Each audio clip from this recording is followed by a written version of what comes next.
Alam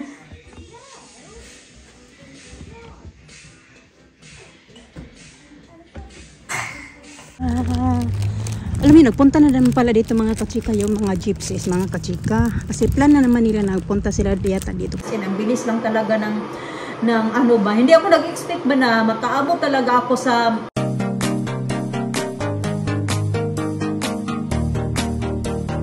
Good morning mga kachika, na 7 na. Pero 6:30 ako, gising na ako kasi 6:30 ako nagpa-alarm ba. Pasok ako sa work kasi may ano kami ngayon, departure day. Ano ko mag-start? 9 to 3 p.m. yung work ko today. Lotion lang tayo. Kaya ang dry ng ano ko, ng balat ko.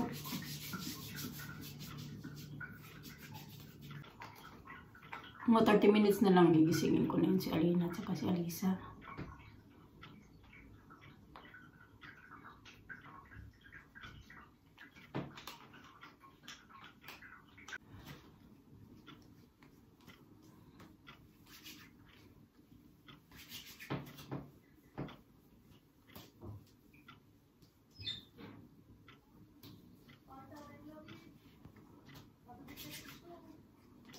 Meron pala ko ipakita sa inyo mga kachika. Kasi diba dong nalala niyo, bumili ako ng bra na strapless sa ano, yung pwede siya i-strapless sa... Basta na-vlog ko yun na nagpunta ako ng Poundland tapos bumili ako ng bra. Tapos suot-suot ko yun siya. So every time na suot-suot ko yun siya, lalo na pag pinapawisan ako, sobrang katinang dito ko mga kachika. Kasi parang ano yun siya eh. Hindi ko alam kung saan yung bra na yun, hindi ko makita.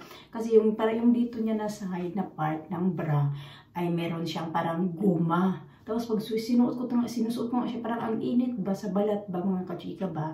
Tapos hinayaan ko lang. Tapos pag hinubad ko siya, kati yung dito ko. Kinakati ko talaga kasi makati. Tapos ngayon, nung isang araw lang, tinayin ko. Pero ngayon medyo natuyo na siya. Ganito na pala mga kachika. Oh. Ayan, naganyan siya.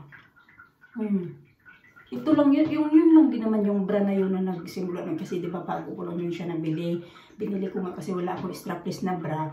So, naghanap ako ng strapless. Nung nakabili na ako doon nga sa Poundland ng 3 pounds 50 yata yung bili ko noon. Kaya binili ko kagad. So, ito nangyari, oh. Parang nagtubig siya. Tapos, kinakamot-kamot ko kasi. Kaya na ganyan, oh. Ganyan. Tapos, may din sa kabila. Ganyan, oh. Ayan. Tapos pinakita ko kay Mr. Sabi niya na what happened to that daw. Nagulat siya kasi nung isang araw nga mas malala to kasi hindi pa siya medyo natuyo. Ngayon natuyo na to kasi hindi ko na yun sinuot yung bra na yun. Yung last time na sinuot ko siya. Last week yata yung na sobrang kati na kati. Lalo na pag pinapawisan ako sa work kasi mainit sa work. Yun mga kachika. Ang kati talaga. Sabi ko na paano kayo ito? Akala ko ba kasi diba minsan magsuot tayo ng bra na makati. Magsuot tayo ng bra na masikip. Yung makati siya, kinakati natin. Pero wala man din, nawawala lang din siya. Ito lang talaga kasi akala ko normal lang. So, hindi na pala normal kasi nasugat na pala yung dito ko. Sabi ni Mr. Itapon mo yan. Hindi ko alam kung saan na yun. Pero I think nilabahan. Ay, sinampay ko pala pa yun. Nandoon pala sa mga tupiin ko kasi sinampay ko yung kahapon. Kasi nga sinuot ko yun siya. Yun yung last na sinuot ko last week. Yeah, yun yung last week sinuot ko yun siya.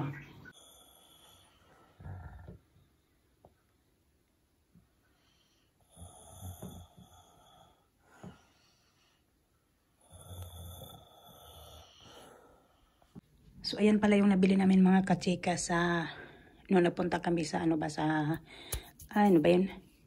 IKEA. Ayan yung binili, kasi ito yung binili niya Lina na carpet. Ayan. Siya, di ba maganda din ba na? Soft siya mga kachika. Good morning. Gising na tuloy sa Lina. Ayan. Medyo may mga ano-ano lang kasi kailangan ko doon itong i-vacuum. You having school dinner? Doesn't know. Kasi we only got you want pizza? We got pizza. You want pizza? Okay. So ito naman yung kay Alisa mga kachika. Wala nang pakialam si Alisa. Ako na lang nagpili dyan. Pero okay na rin to dito. Kung may pink naman siya. Parang unisex yung siya ba? Style ba? Tapos ito naman yung pinili niya sa kanyang bed. Ayan nga yung laruan na ano na monkey. Kasi pinabili niya to. Kaya tagdalawa sila. Yung carpet, isang carpet, at saka yung kay Alina monkey. At ito naman. So, ganyan lang naman siya. Open lang yan siya sa likod. Ganyan. Style lang ba? Princess bed niya. Put syrup. Gamit na hot chocolate. Enough.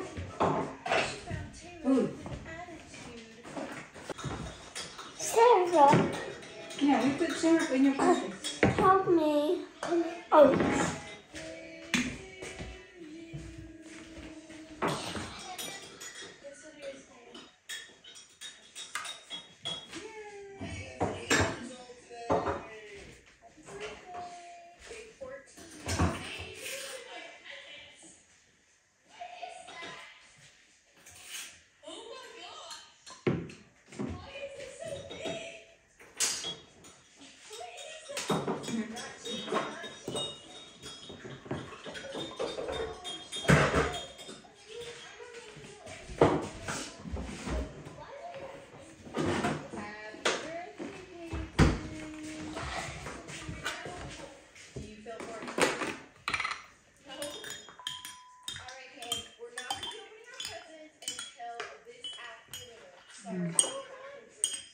Choco.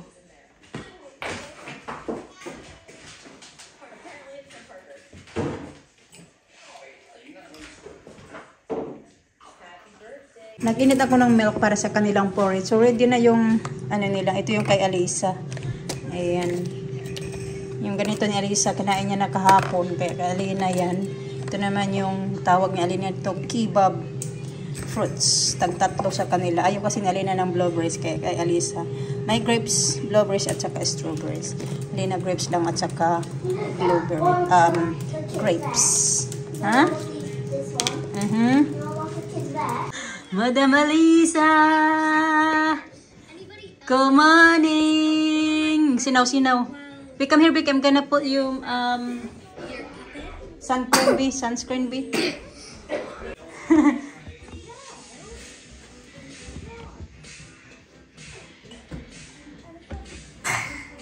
Sayaw-sayaw kasi ginagaya niya yung bata sa sa may tawag diyan. Pinapanood niya. So, ito nga yung mga kachika na sinasabi ko. Parang may nga siya dito. Tingnan nyo. Parang plastic ba or guma ba to? Oy. Kaya pag dito na side, ayan. Yung dito naman sa may tawag dito, may wire. Wala siya. Pero yung dito na part talaga, yung nagkapalibot. Kaya pag sinusuot ko siya, parang didikit talaga siya sa balat mo. Kasi nga, feel mo na didikit siya sa balat mo kasi nga dahil sa goma na ito. Pero nung umpisa, okay naman siya. Yun nga, pero nangangati talaga ako. Nga itatapon ko na to. Gustong-gusto ko pa naman to kasi wala nga akong ganitong bra. Pero tingnan nyo naman din kasi na yung dito ko. Ayan. Hindi ko alam kung nakikita niya. Basta ganito. Dito na side. Tapos, dito okay din yun. Both sides. Kaya ganito. Dito mas malala yung scar ko dito, hindi gaano. Pero nanghinayang ako itapon mga kachika. Kasi wala pa akong ibang ganito. Ito lang talaga yung bra ko na may ganyan. Ganda ng araw ba? Pero I think parang din ta. Mamaya na to, sobrang iinit. Dance. What that?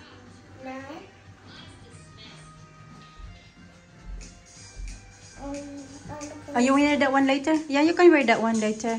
You put in the bag. Lina, Alisa, after swimming, you wear that after swimming. After swimming. I want to go to Queen after. Wanna really after? Yeah, I like that one dress. Ah, okay. But I don't think it's a good idea to wear a dress when you go to Crowley. You need to wear pants. Everybody see my tapping. Yeah.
Pauwi na ako mga kachika. 3 o'clock na. Diretso na sundo sa mga bata.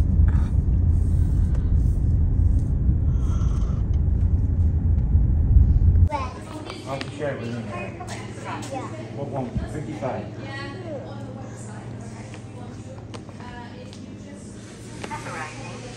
You're the winner. Me. Who's the winner? Me. Are you sure?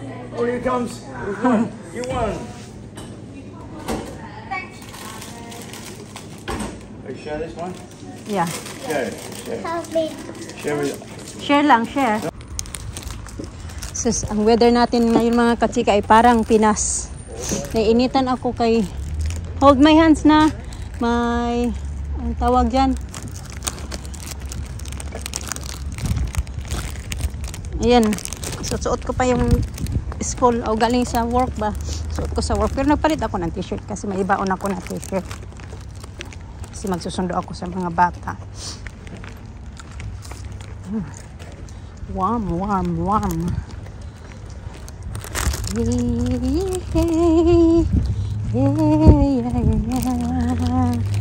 Alam niyo, nagpunta na naman pala dito mga kachika yung mga gypsies, mga kachika. Kasi plan na naman nila nagpunta sila diyata dito. Kasi di ba last time nagpunta yung time na sinipa si Alina noong bata. Punta na naman sila pero nabul-habol sila ng ng pulis. Kaya hindi sila nakapasok dito. Hindi na din sila basta-basta nakapasok kasi mula nung may nangyari ngayong incident na ganon. Yung ito na to dito, yung leisure center, nilagyan nila ng barrier so they cannot go in here. Yan yung barrier na sinasabi ko. Na, ayan. Nilagyan nila ng ganyan.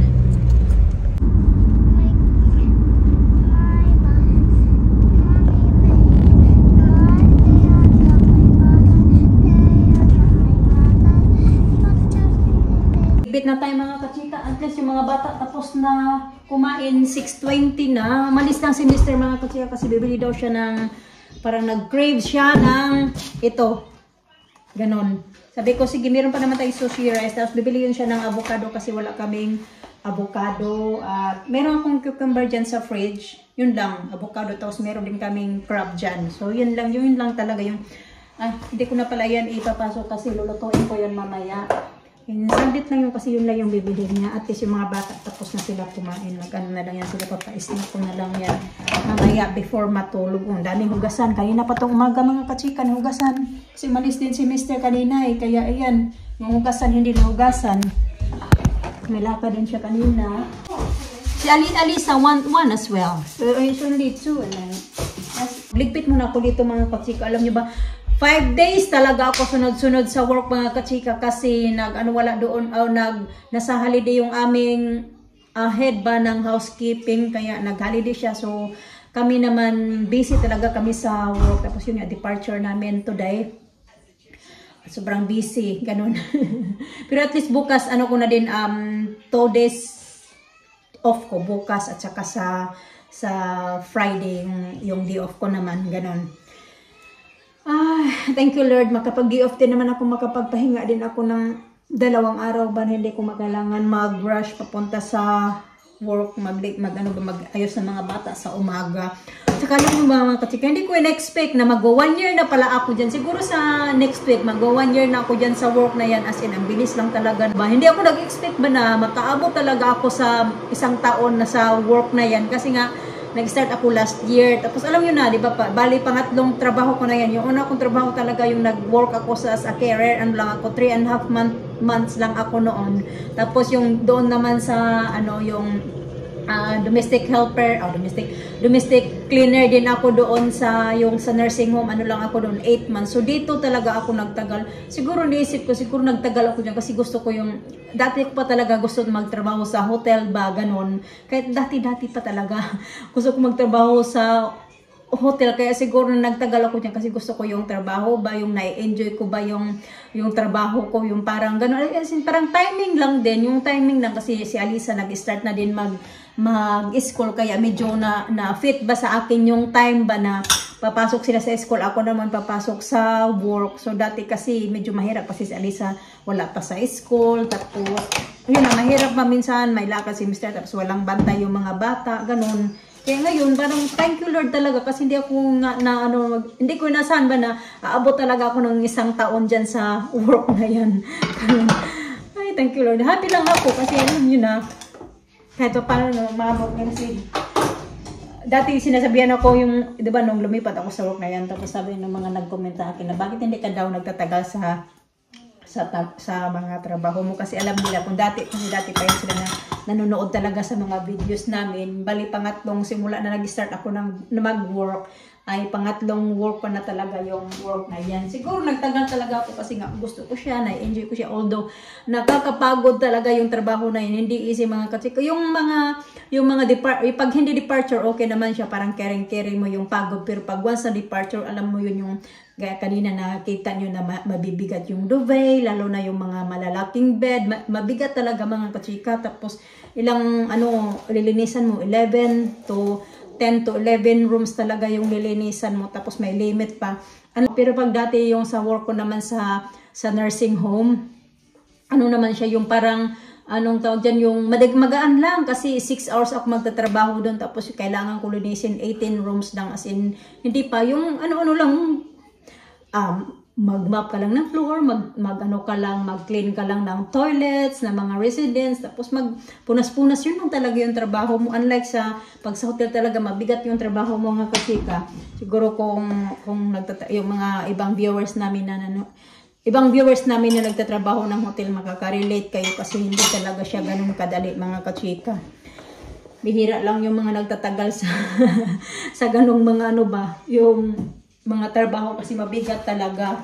Pero okay naman din, as long as gusto mo yung ginagawa mo, magtatagal ka talaga. Pero pag, yun nga, depende din sa sitwasyon ba. Kasi lahat naman ng trabaho ko, gusto ko din naman yung trabaho na yun. Pero, yun, nagkataon lang yung mga bata, maliliit pa. Ganun. Sakit na ulo ko mga chik, maliligo sana ako. Alisa, boy, si Alisa. It's some more tuna. Tuna lang yung nila, pagkain, dinner, tsaka rice.